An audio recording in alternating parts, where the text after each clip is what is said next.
আসসালামু আলাইকুম। সবাই কেমন আছো? আজকের ষষ্ঠ ক্লাসে তোমাদের সবাইকে স্বাগতম। মনোযোগ দিয়ে ক্লাস করবে ইনশাআল্লাহ। আজকে যে বিষয়টা শিখব সেটা হচ্ছে প্রিফার। কোনো বাংলা বাক্যের শেষে যদি পড়া অপেক্ষা লেখা, খাওয়া অপেক্ষা ঘুমানো, চা অপেক্ষা দুধ ইত্যাদি থাকে তাহলে প্রিফার ব্যবহৃত হয়।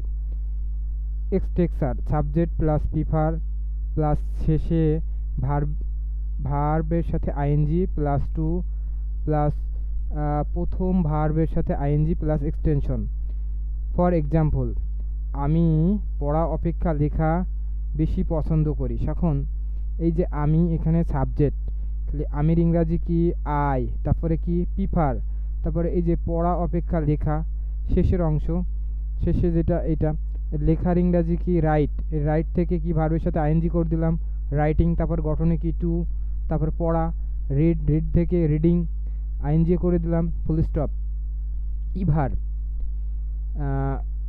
কোনো বাংলা বাক্যের শেষে কখনো গিয়েছো, কখনো দেখেছো, কখনো শুনেছো ইত্যাদি থাকলে ইভার ব্যবহৃত হয়।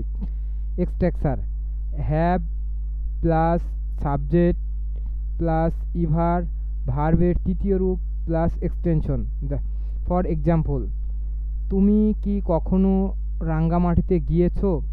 এই যে রাঙ্গামাটিতে গিয়েছো, তাহলে এখানে কি হবে? প্রথমে হ্যাভ, তারপর সাবজেক্ট ইউ এর এই যে তুমি ইংরাজি কি ইউ, তারপরে গঠনে ইভার, তারপরে এই যে গিয়েছো এটা ভার্ব, তারপরে কি হচ্ছে যে হচ্ছে ভার্ব এই যে বিন 3 নম্বর, তারপরে টু রাঙ্গামাটি।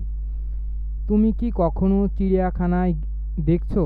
তাহলে প্রথমে কি হ্যাভ, তারপরে এই যে তুমি ইংরাজি ইউ, তারপরে গঠনে কি বিন, গঠনে এই মিস্টেক গঠনে, তারপরে কি ইভার, তারপরে হচ্ছে ভার্বের এই যে দেখছো, দেখা ইংরাজি কি এখানে হচ্ছে দেখা ইংরাজি হচ্ছে সিন, কি হবে এই সি স সিন এই যে 3 নম্বর, তারপরে চিড়িয়াখানা এ জু।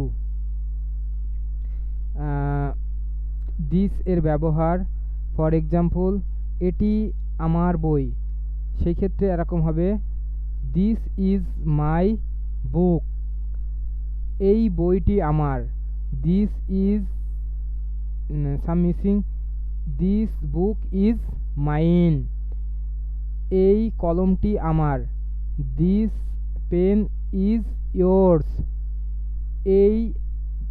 এটি আমার বাড়ি।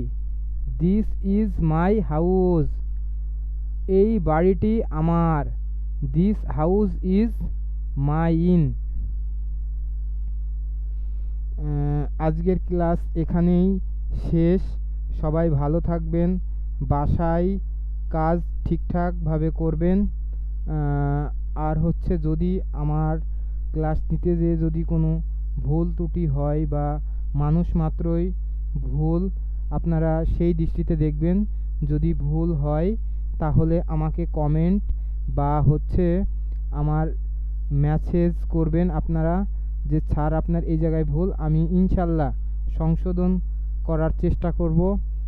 আপনারা আমার জন্য দোয়া করবেন, আমি যেন আপনাদের এই ধারাবাহিকভাবে এই ক্লাসগুলো নিতে পারি ইনশাল্লাহ।